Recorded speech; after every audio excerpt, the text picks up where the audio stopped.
I'm going to give you 5 great tips if you relate to having an anxious attachment. So, welcome back to Lessons in Attachment. I am Carly Ann. I'm a somatic attachment coach, helping people to move from insecure to secure, also taking into account your happiness and your well being.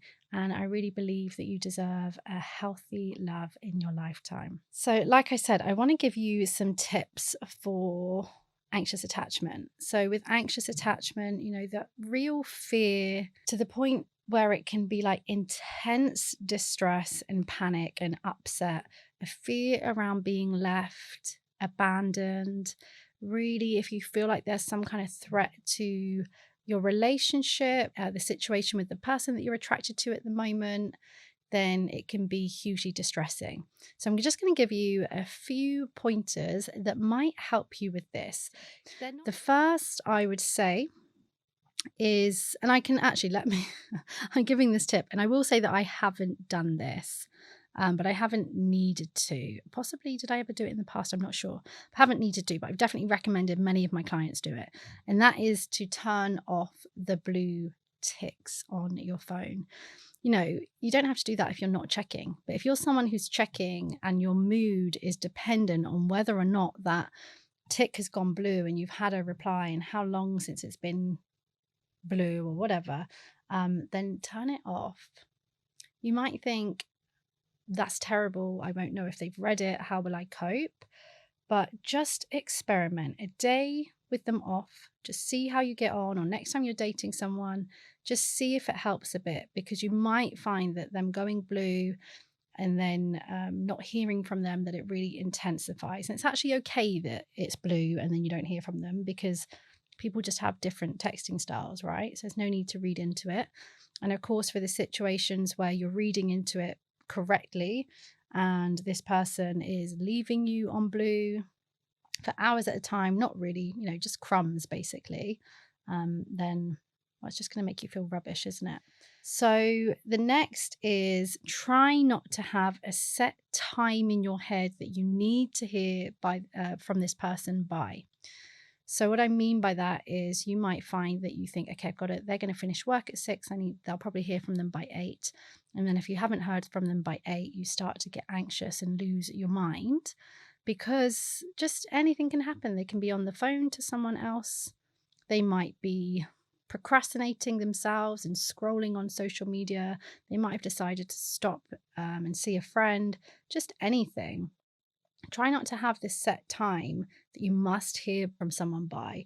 I do get it if this is your partner, and that can be like quite worrying if there's this breakout of routine. So perhaps that would be a little bit different if there is this routine and you know how your partner works and you know what they would usually let you know. But if you're in those dating stages, then I think, and even with your partner, that there's times where that's going to happen as well, for sure. But I just get that. I get that some of you are worriers as well. So, but try not to have a set time in your head anyway. When the anxiety is too much and you are really struggling with not knowing when you're going to see this person next, I would say a good tip is to ask if you can see them again or when they're free. Now, that might sound like, what? And sound like I'm too much and I'm crazy and that I'm into them and put them off. I would say, no, it's quite a secure thing to do. Just ask them when they're free next. And I am talking about if the anxiety has got too much, if you're not functioning at home and you're losing yourself.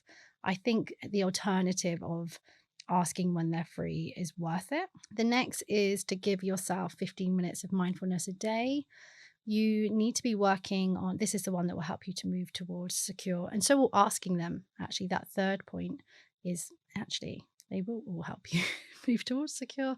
Give yourself 15 minutes of mindfulness a day. I do this with the members inside the Attachment Recovery Gym.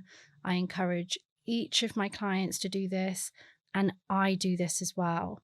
I can't really get my head around how we can be moving towards secure attachment and we have no kind of mindfulness or regular practice like that every single day. And I really mean it. And I don't mean to say every single day, because I know that sounds like a lot, but the reality is we need to be going inwards. We need to be forming a relationship with ourselves and the present moment and connecting with the present moment rather than always living in our heads. And mindfulness is great for that. So mindfulness, present moment activity, at least 15 minutes a day.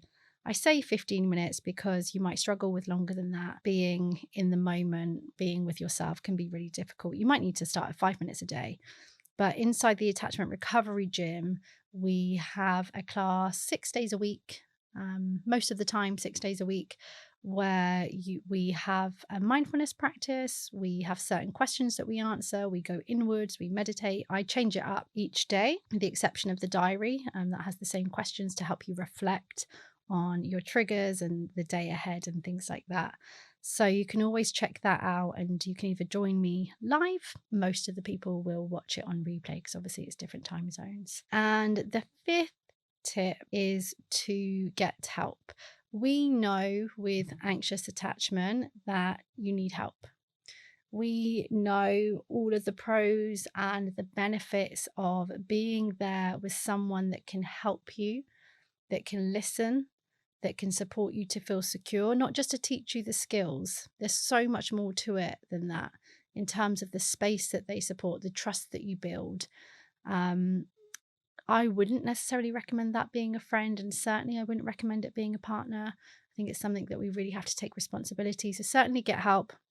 Ideally, if you can have one-to-one group coaching, but the attachment recovery gym, the whole reason I've made that is to create a space that is accessible for people. It's much, much lower price than therapy, coaching, all of that. So, you can check all of this out. Try to incorporate all of these tips that I talk about. I'm trying to incorporate in my containers as well, trying to share them in these spaces for those of you that can't or won't join the containers. But yeah, I'll put all of the details in the description. If you have not followed me yet on Instagram, then go ahead and do that. That's carly.ann_, and I will speak to you again very soon.